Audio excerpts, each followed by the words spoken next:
filhos de Israel, escutem a palavra do Senhor, porque o Senhor tem uma controvérsia com os moradores da terra. Agora preste atenção nesta parte. Não há verdade, nem amor, nem conhecimento de Deus na terra. Versículo 2. Mas apenas juramentos falsos, mentiras e assassinato, roubo e adultério. Há violência e homicídios, sobre homicídios. Por isso, a terra está de luto e todos os seus moradores desfalecem juntamente com os animais do campo e com as aves do céu, e até os peixes do mar estão morrendo. Esta palavra, meus queridos irmãos, que vem duramente da parte do Senhor para a nação de Israel. O Senhor, olhando para aquele que diz ser o seu povo, o Senhor, ele tem uma controvérsia. O Senhor está indignado, está em contenda com aquele povo, porque o povo está totalmente distante, fora da sua vontade e do seu querer. A palavra do Senhor vem justamente dizendo: não há verdade, não há amor, nem conhecimento de Deus na terra, mas apenas juramentos falsos, mentiras e assassinatos, roubo e adultério, há violência e homicídio sobre homicídios. Por isso a terra está de luto. Ou seja, por isso a nação toda está sofrendo. Por isso a calamidade está assolando, afetando até os animais do campo, até as aves do céu e até mesmo os peixes do mar. Neste momento aqui, a nação de Israel está passando por um dos mais estreitos momentos da sua vida. Parece-nos, irmãos, que durante todo o período histórico, bíblico, pelo menos em uma visão veterotestamentária, ou seja, do Antigo Testamento, como assim nós o tratamos, todas as vezes em que o povo está desalinhado com a vontade de Deus, as calamidades, as ruínas, assolam, sacodem a terra, justamente com o intento de despertar este povo, levantá-los dessa inércia espiritual, desta frieza, desta sonolência profunda em que eles entram constantemente, mas em que Deus, pela sua infinita misericórdia, através dos acontecimentos e muitas vezes catastróficos, desperta este povo e conduzem a um arrependimento para que eles se voltem ao Senhor, porque a vida sem Deus, a vida em controvérsia com Deus, ela não tem e não faz sentido algum, irmão.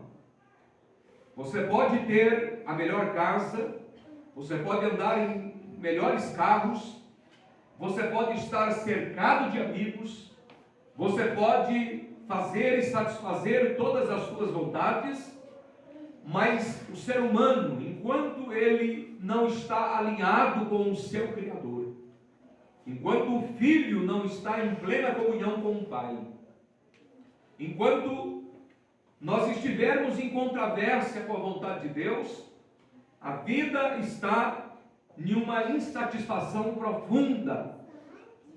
E o Senhor, pela sua bondade e misericórdia, Ele conhece a cada um de nós. Ele sabe que há em nós uma necessidade profunda, em que dentro de nós há uma lacuna, há um buraco, há um espaço tão grande, em que nem prazeres terrenos, nem satisfações humanas, nem conquistas e nem realizações de uma vida terrena e temporária como é a nossa pode preencher. Ao longo dos anos, convivendo e assistindo e participando da vida de muitas pessoas, de muitas famílias, eu pude perceber e encontrar muitas e muitas pessoas que, se muitos tivessem o que elas possuíam, estariam muito alegres, satisfeitos, porém, havia sempre uma insatisfação, porque algo não está completo, algo não está perfeito, algo não está bom, porque falta o mais importante, que é estar alinhado com Deus, é estar nos propósitos de Deus. No caso aqui em Israel, eles se entregam a uma vida dissoluta, de perdição, de prazeres, de engano, de mentira, se entregam ao pecado deliberadamente, de modo que a terra ela está até mal cheirosa diante de Deus. A descrição do profeta é ele assistindo o que está acontecendo na terra e descrevendo nas palavras dessa profecia, desta denúncia divina contra a nação de Israel, dizendo o seguinte: não há verdade nem amor e nem conhecimento de Deus na terra. Nós vivemos de um tempo em que há conhecimento de tudo, irmão. Há conhecimento de tudo. A tecnologia parece que se avança a cada dia de forma surpreendente.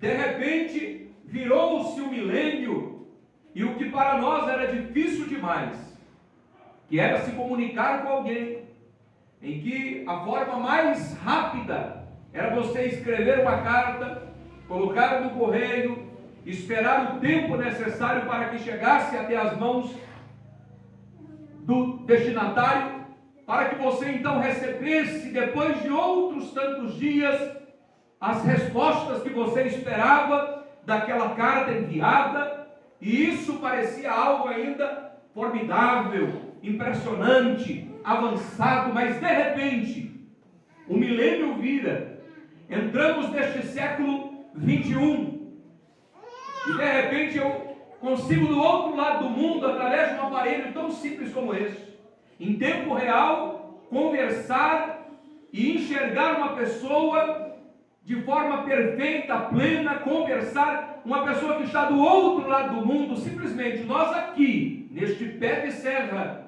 nesse lugar em que há um certo tempo, ninguém nem pensava que poderia ter um aparelho como esse, e se tivesse, era difícil de pegar, mas de repente nós temos internet aqui, e daqui, sentadinho aqui, se eu quiser eu faço uma chamada de vídeo, e consigo falar com qualquer pessoa, em qualquer parte do mundo, aonde ela esteja conectada também, através deste meio de comunicação.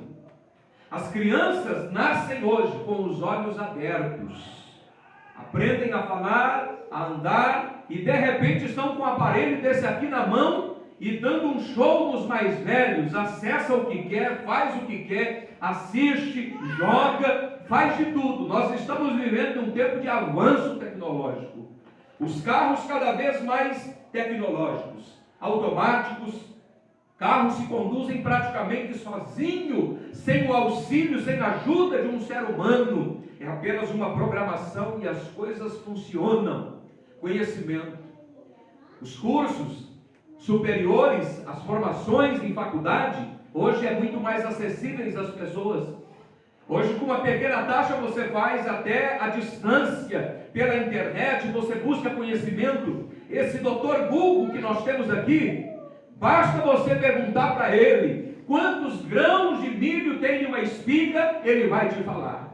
Basta você dizer a distância, qual é a distância daqui até a determinada cidade que eu quero ir, ele te lança a rota, através de um GPS, de um Waze, você consegue, às vezes estamos viajando aí na estrada, e ele vai te informando, há um obstáculo no caminho, há um objeto, é um caminhão que passou e soltou um pedaço de borracha, e o Waze ele já te avisa antecipadamente. Ele te avisa até a polícia oculta, está ali debaixo do pontilhão, oculto, para multar o seu carro em alta velocidade, já está avisando. Nós estamos vivendo um tempo, irmão, de um conhecimento, de um avanço, surpreendente, mas a terra está leiga, não tem conhecimento de Deus. E o que adianta termos tantos recursos e tanta tecnologia se ainda nos falta o conhecimento de Deus? Então, a nação de Israel se encontra desta forma, contextualizando isto, trazendo para os nossos dias. Nós vemos perfeitamente que o mundo de então não está diferente. Violência sobre violência, morte sobre morte. Se você quer ficar mal, aflito, liga num jornal de notícias policiais. Assista ali pelo menos por meia hora e você vai ver o seu coração se amargurar e se entristecer. Porque de repente eles te passam um panorama do que está acontecendo no estado, ou no país, ou até mesmo no mundo. E são homicídios sobre homicídios, maldade sobre maldade, violência sobre violência, crime de toda espécie, de toda natureza. É o mundo em que nós estamos vivendo. Por pouco ou por nada se tira a vida, se rouba a paz, tira a tranquilidade de alguém. Por coisas insignificantes, a terra está assim, distante de Deus. Hoje, irmãos, através dos meios, dos marketings, daquilo que a mídia apresenta, estão querendo mostrar para nós um mundo extremamente colorido, perfeito, aonde nos cartazes, nas vendas de propriedades, de condomínios, da casa perfeita, da família perfeita, das realizações, do sonho, da viagem, do turismo, as pessoas estão enganadas demais com o mundo. Parece que nós estamos vivendo um mundo em que as coisas estão melhorando, em que as coisas estão se aperfeiçoando, em que as pessoas estão podendo ser mais felizes. Mentira! Isso é engano. A terra ela está em luto, porque a terra está embebetada do sangue de muitas pessoas, desde o sangue de Abel até os dias de hoje. São sangue mais sangue que são derramados de forma injusta, violenta. A maldade, a inveja, a ódio dentro dos corações. Não se iluda com este mundo, porque tudo isto é uma ilusão para que você passe por esta vida sem se lembrar do seu Criador. Há um Deus que denuncia até hoje, há um Deus que Ele fala até hoje, Ele desperta a terra até hoje, está falando, o mundo está desta forma. É necessário, meus irmãos, voltarmos a Deus. É necessário as pessoas se arrependerem dos seus pecados, se arrependerem dos seus maldelitos. É necessário um quebrantamento, uma conversão verdadeira de vida, uma transformação real dentro dos corações. Isto precisa ser pregado, isto precisa ser falado, precisa ser lembrado na mente das pessoas. Este é o mundo em que nós estamos vivendo. Se faz necessário falar isso, para que tenhamos uma compreensão. O Senhor apresenta 3 pontos aqui extremamente importantes, em que o povo não está aplicado ou está distante disso. Primeiro, não há verdade na terra. Que tempo é este em que nós estamos vivendo, irmãos? Em que não há verdade na terra. O Senhor olhou e procurou no meio daquele povo e não encontrou verdade no meio deles. O oposto, se não há verdade, há mentira. Não existe um meio termo, não existe uma terceira via. Aonde não há verdade, há mentira. Porque aonde também não há luz, há trevas. No meio daquele povo não havia verdade. Muita mentira. Um mentindo para o outro, um enganando o outro. E pasme no que eu vou dizer aos irmãos. Estamos vivendo um tempo em que as mentiras já estão sendo contadas em púlpitos. A mentira está sendo contada, a ilusão está sendo vendida, é nos púlpitos. é por homens de terno e gravata, que está sendo contada a mentira, o engano, a ilusão. A palavra está sendo oculta, o conhecimento está sendo escondido. As inverdades, as inversões, as manipulações, é o que vai sendo apresentado e falado constantemente às pessoas. Olhe para o mundo em que nós estamos vivendo e olhe para o contexto religioso do mundo de então. As pessoas não estão querendo invocar e adorar a Deus por aquilo que Ele é, mas estão apenas buscando sempre o seu próprio desejo, ou a solução de todos os seus problemas, a satisfação da sua alma. É um egocentrismo terrível que nós estamos vivendo, aonde o homem está adorando a si mesmo, buscando o seu conforto, buscando a sua autossatisfação, e a verdade não está sendo dita.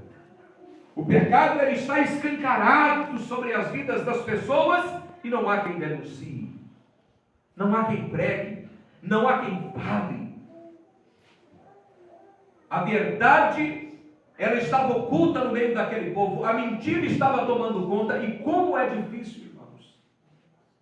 Nós, que somos filhos de Deus, nós não podemos estar em controvérsia com o Senhor. Nós temos que estar alinhados com a vontade de Deus. Eu vou pedir que coloque aqui um texto de 2 Coríntios, por favor, para que todos os irmãos possam ler. 13:8. Segunda carta de Paulo aos Coríntios, capítulo 13, versículo 8. Que diz aqui assim, ó: porque nada podemos contra a verdade, senão pela verdade. Nada podemos contra a verdade, senão pela verdade. O apóstolo Paulo, orientando os irmãos que estavam na cidade de Corinto, que são conhecidos como os coríntios, ele está dizendo que o seu ministério apostólico, aquilo que ele está fazendo no exercício do seu ministério, é inadmissível a mentira, de modo que nós nada podemos contra a verdade, nada podemos contra a verdade, senão a favor da verdade. Em outras palavras, não se admite que aqueles que são de Deus façam ou cometam alguma coisa contra a verdade, senão pela verdade, ou a favor da verdade. Nada podemos, irmãos. Por mais que estejamos errados, é melhor ficar do lado da verdade. É melhor às vezes sermos repreendidos, exortados, mas aceitarmos a verdade. Quantas pessoas às vezes ao ouvir a verdade viram as costas, se revoltam e não querem a verdade, porque a verdade confronta, porque a verdade ela mexe conosco, porque a verdade ela tira de nós muitas vezes as máscaras, mas nada podemos contra a verdade, senão pela verdade, senão a favor da verdade. O conselho do sábio em Provérbios 23, rapidinho, Isaac. Provérbios 23. Aqui fica mais fácil, os irmãos podem acompanhar. E o 23. O conselho é este: compre a verdade e não a vendas. Pode ser o seguinte. E também a sabedoria, a instrução e o entendimento. A parte A desse verso diz o seguinte: compre a verdade, não abre mão dela. Compre a verdade e não a venda. Há muitas coisas na vida, irmão, que a gente compramos e vendemos, negociamos, vem na nossa mão e abrimos mão também dessas coisas. Chegam até nós, mas em determinado tempo para nós já não serve mais. Mas quando o conselho da palavra de Deus vem sobre a nossa vida, compre a verdade e não a venda.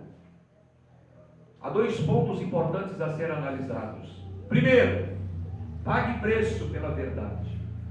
A verdade ela não é barata. A verdade ela não é de graça. A coisa mais difícil é andar na verdade. Ser verdadeiro no matrimônio ser verdadeiro com os filhos, ser verdadeiro no trabalho, nos negócios. Como é difícil andar na verdade. Em um mundo de mentiras em que nós estamos vivendo, a verdade ela se tornou algo extremamente antagônico a esta realidade. Ser verdadeiro nos nossos relacionamentos, nas nossas amizades, ser verdadeiro nos custa, mas o conselho da palavra é este: cumpre a verdade, não a venda. A verdade não se negocia, a verdade não se abre mão, nem que às vezes as coisas apertem extremamente. Às vezes você corre e diz assim: eu vou vender um aparelho de som, eu vou vender até uma geladeira, eu vou vender um objeto, um carro, alguma coisa para me socorrer. A verdade é algo que você não vende em nenhuma circunstância da vida. Aconteça o que acontecer, fique com a verdade. Fique com a verdade. A verdade, ela é algo que declara, revela Deus em nossas vidas. Enquanto que a mentira recebe a paternidade maligna, João capítulo 8, coloque aqui, Isaac, o Evangelho de João. Marcos, Lucas, João 8:44. Olha o que esse texto diz, irmãos. Jesus dizendo para um grupo de hipócritas, ele disse: vós tendes por pai ao diabo, e queres satisfazer os desejos de vosso pai. Ele foi homicida desde o princípio e não se firmou na verdade, porque não há verdade nele. Quando ele profere mentira, fala do que lhe é próprio, porque é mentiroso e pai da mentira. A verdade e a mentira são algo extremamente distintos, irmãos. A mentira na boca de um cristão, de um filho de Deus, seja ela pequenininha, a sua procedência, ela é maligna. Jesus, em determinado momento, ele diz: olha, vocês não têm necessidade de jurar por nada, nem pelas coisas que estão no céu e nem por nada da terra. Vocês não precisam jurar por Deus, porque seja a vossa palavra sim, sim e não, não. O que passa disso é de procedência maligna. Você sabe, irmãos, que desde pequeno nós somos tentados a se apegar à mentira, porque desde quando criança, correndo pela casa, fazendo as suas artes, de repente a gente tromba num vaso e quebra um vaso que a gente sabe que a mãe gosta. A criança ela já está propensa a mentir, a arrumar uma segunda via, às vezes lançar a culpa em outro. Veja como é triste você resolver um problema, às vezes onde não foi ele, não foi eu, foi ele que fez, foi ele que mandou, e de repente você fica confuso no meio de tanta mentira, porque a mentira ela traz confusão. Quem não anda na verdade tem dificuldade de dizer a verdade. Quem anda em caminhos tortuosos mente para o marido, mente para a esposa, filhos mente para os pais, os funcionários mentem para o patrão, no negócio mente, em todas as áreas da vida mentem. Sempre há uma desculpa. Onde você estava? O que você estava fazendo? Não, eu fui ali, eu fiz isso. Não, eu não fiz, eu fui fazer aquilo. A mentira é um mal terrível, que corrói, que destrói famílias, relacionamento, que desconstrói o relacionamento entre pais e filhos. Como é triste a mentira. Como é triste você perguntar alguma coisa para alguém, mas você já sabe que a resposta em nenhuma hipótese será verdadeira. A desconfiança vem junto com o bojo da mentira. Acompanha a mentira. O diabo é pai da mentira. E eu entendo que quando a Bíblia diz que ele é o pai da mentira, é necessário que alguém seja mãe, para que gere a mentira. É necessário encontrar uma mãe, é necessário encontrar um ventre materno, é necessário encontrar um coração materno. E o diabo, sendo o pai da mentira, ele precisa encontrar alguém que esteja disposto a gerá-la, a produzir a mentira. A mentira é terrível, irmão. A mentira incendeia, a mentira contamina. A mentira é um mal que está na língua daquele que maldiz, daquele que inventa, daquele que causa intrigas. É a mentira, é o engano. O diabo é pai da mentira. Por outro lado, ainda em João 14, versículo 6. Disse-lhe Jesus: eu sou o caminho e a verdade e a vida. Ninguém vem ao Pai, senão por mim. Se por um lado aqueles que proferem mentira andam como que casados, amaziados com o diabo, é necessário se aliançar à verdade, para você chegar até o Pai. Ao Pai não da mentira, mas o Pai da luz, o Pai da justiça, o Pai da retidão, o Pai da perfeição, que é o nosso Pai celestial. Jesus disse: eu sou o caminho, a verdade e a vida. Eu sou o caminho e a verdade. Se por um lado o diabo, ele recebe a paternidade da mentira, nós temos de um outro lado Deus, que é Pai da verdade.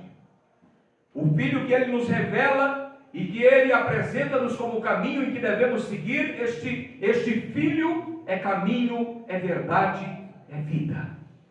É verdade e é vida. Se estamos em Cristo Jesus, estamos na verdade. Em nossos lábios, em nossas ações, não podem haver mentira. Às vezes, em alguma circunstância da vida, parece que falando assim, somos perfeitos a ponto de nunca errar. De repente, por uma circunstância, um momento de bobeira, e isso faz parte da natureza humana, queremos fugir de uma situação, de uma culpa, nos safar de determinada situação, a gente tenta dar uma embramadinha e quer contar uma mentirinha. Isso não faz bem. Quando esse mal começa sendo gerado em nós, é mais do que hora de você colocar-se diante de Deus, pedir a Deus a sua graça e a sua misericórdia, e dizer: Senhor, purifica os meus lábios, purifica os meus lábios, me ajuda a não proferir a mentira. Ah, pastor, mas isso é uma mentirinha. Isso aí não tem nada, uma mentirinha, uma bobaginha, uma coisa que a gente... É assim que as coisas começam. É assim que as coisas começam. Aí de repente a minha esposa pergunta, eu fico meio confuso, e eu vou contar uma historinha, vou inventar alguma coisa para ela. Aí de repente o Isaac fica numa situação difícil, ele vem e conta uma inverdade para mim, e passa, e a gente vai se embolando nisso. Deus não está nisso. Custe o que custar, a verdade tem que ser comprada, e às vezes é caro o preço da verdade, mas compre ela, não venda ela, fique com ela, ande nela, porque Jesus é a verdade, Deus é verdade. Ainda em João 14 mesmo, 14, 17.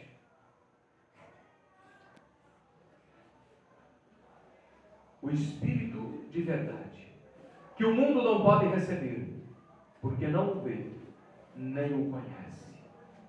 Mas vós o conheceis, porque habita convosco e estará em vós. Essa promessa do Senhor Jesus, para um grupo de discípulos que estão aflitos, porque Jesus ele fala isso quando ele está encerrando o seu ministério. Ele está prestes a morrer. E consecutivamente, ele será levado assunto ao céu. Os discípulos vão ter que dar continuidade nesta obra. O Senhor promete dar a eles poder, autoridade, ousadia, capacidade, tudo o que eles precisam para eles prosseguirem e ir avante. Mas Jesus disse o seguinte para eles: vocês não ficarão desamparados, eu rogarei ao Pai, Ele vos dará um outro Consolador, o Espírito da verdade. Ele disse: eu sou a verdade, o Espírito que vem da parte do Pai sobre a vida de vocês, o Consolador, que habitará. Hoje, a verdade, Ele habita convosco, mas Ele estará em vocês. É o Espírito da verdade, não é o Espírito da mentira, não é o Espírito do engano, é o Espírito da verdade. Ainda 17, volta aqui, João 17, versículo 17. Nós temos uma verdade, da qual nós estamos falando aqui nesta noite. Jesus orando pelos seus discípulos, na sua oração ele diz essa frase: santifica-os na tua verdade. A tua palavra é a verdade. Ninguém pode ser santificado, meus irmãos, na mentira. A mentira não santifica, a mentira profana. A mentira, ela mancha a nossa vida, ela nos contamina, ela nos corrói, ela denigre. Mas a verdade, ela santifica. A oração de Jesus: Pai, santifica-os na tua verdade. A tua palavra é a verdade.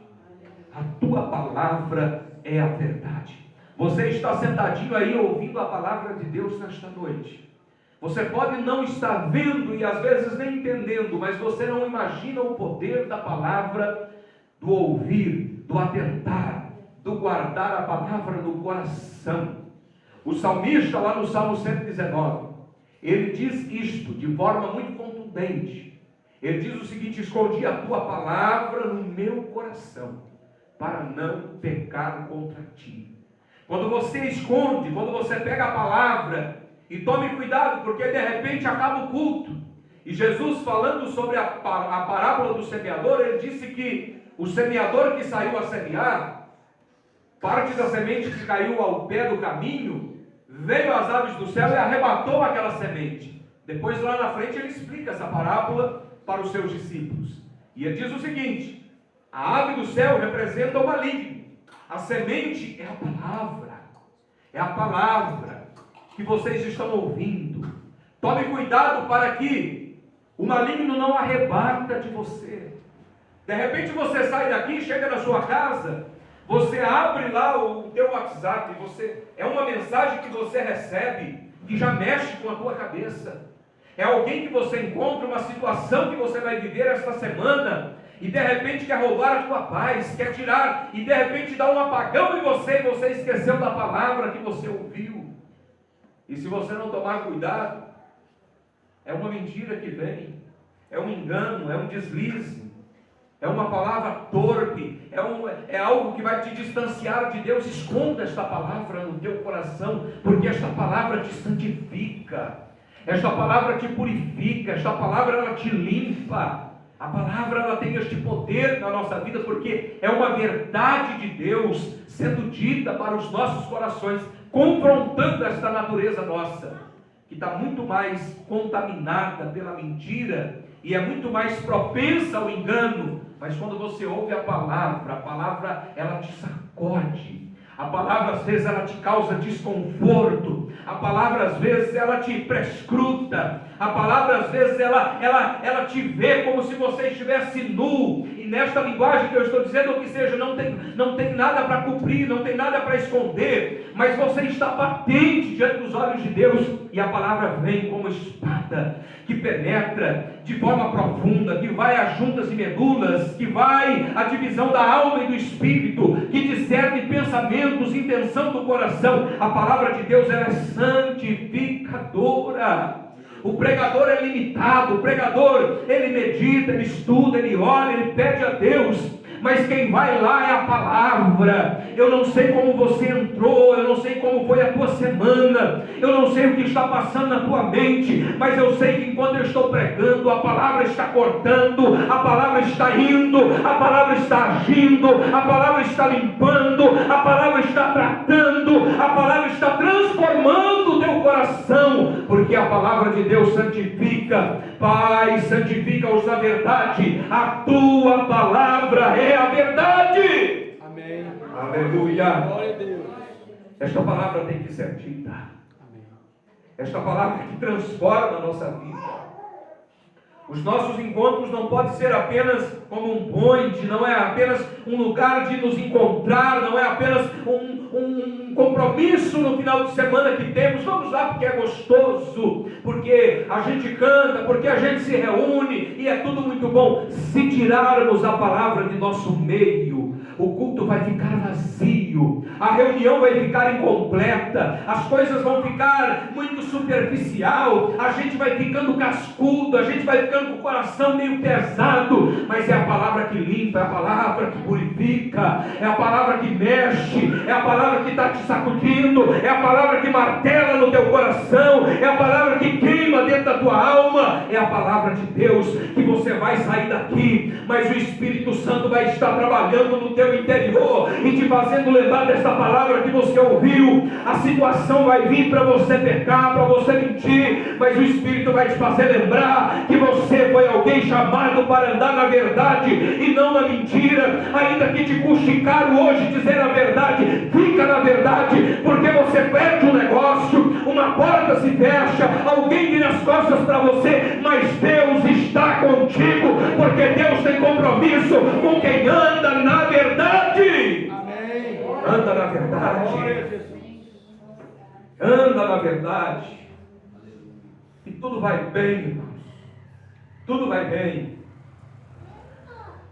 É triste. A Bíblia diz que o homem enganador está... Paulo escreve isso a Timóteo. O homem enganador, ele vai de mal a pior, enganando e sendo enganado. Pode ver a vida de alguém que vive enganando os outros, irmãos. Um dia ele está no céu, outro dia ele está lá no abismo. Um dia ele está no topo, outro dia ele está no buraco de novo. Ah, mas eu engano e eu passo a perna e eu dou um jeito. A vida de um homem enganador, ele vai de mal a pior, enganando e sendo enganado. Alguém pensa, um filho pensa, vou enganar o meu pai. Bobagem. Está enganando a si mesmo.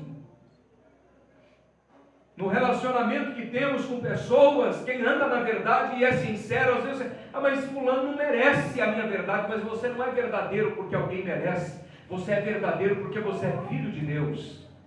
Você anda na verdade não porque o outro merece você ser verdadeiro com ele, mas é porque você é filho de Deus. Ah, mas eu sou meio espertão com a minha família, com a minha esposa, eu sei enganar muito bem. Está enganando a si mesmo. O homem enganador vai de mal a pior, enganando e sendo enganado. A vida dá uma rasteira na pessoa, e quando vê, ela está totalmente na lona e enganava, mentia. Eu já vi tanto isso, irmão.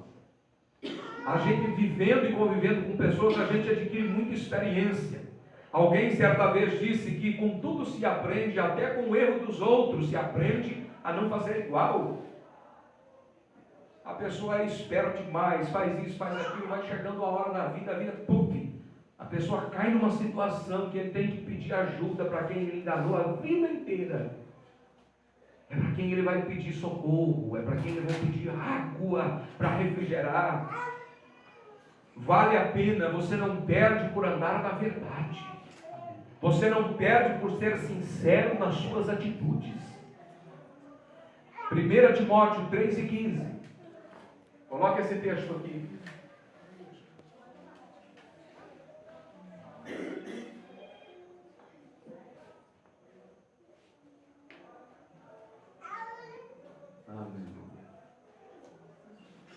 Mas, se tardar, isso aqui é a conclusão do versículo anterior, para que saibas como convém andar na casa de Deus, que é a igreja do Deus vivo. A casa de Deus não é isso aqui não, irmão. Não é essas paredes aqui não. Amém. É a igreja do Deus vivo.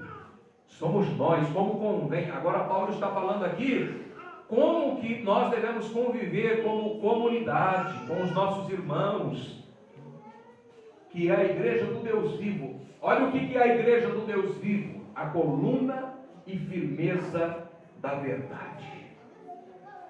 A igreja do Deus vivo é coluna e firmeza da verdade. Isso não é exclusivismo, mas eu quero dizer para você, aonde tem um povo de Deus, que entendeu a palavra, que recebeu a palavra, seja num lugar como nós estamos aqui ou em qualquer parte do mundo, aonde se reúne 2, 3, 4, é a igreja de Deus ali reunida. Essa igreja, ela é coluna, ela é firmeza da verdade. Você espera mentira de qualquer um, mas você sabe que aquele povo, eu quero dizer, nós somos vistos por onde a gente anda.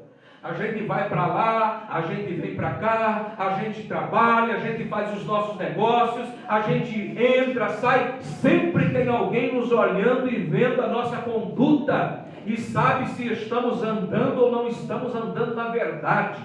Porque eu quero dizer para você, o povo que vive dentro de igreja, parede, e acha que vem para dentro da porta, e aqui dentro a gente canta, aqui dentro a gente sapateia, aqui dentro a gente fala em línguas, aqui dentro a gente se veste bem vestidinho, aqui a gente dá testemunho, aqui a gente é fervoroso, mas passou da porta daquela igreja, parede, para fora, é mentira, é engano, é trapaceando os outros, é indecência, é sensualidade, é em tudo quanto é coisa ruim, e acha que está enganando quem? O mundo está de olho na gente.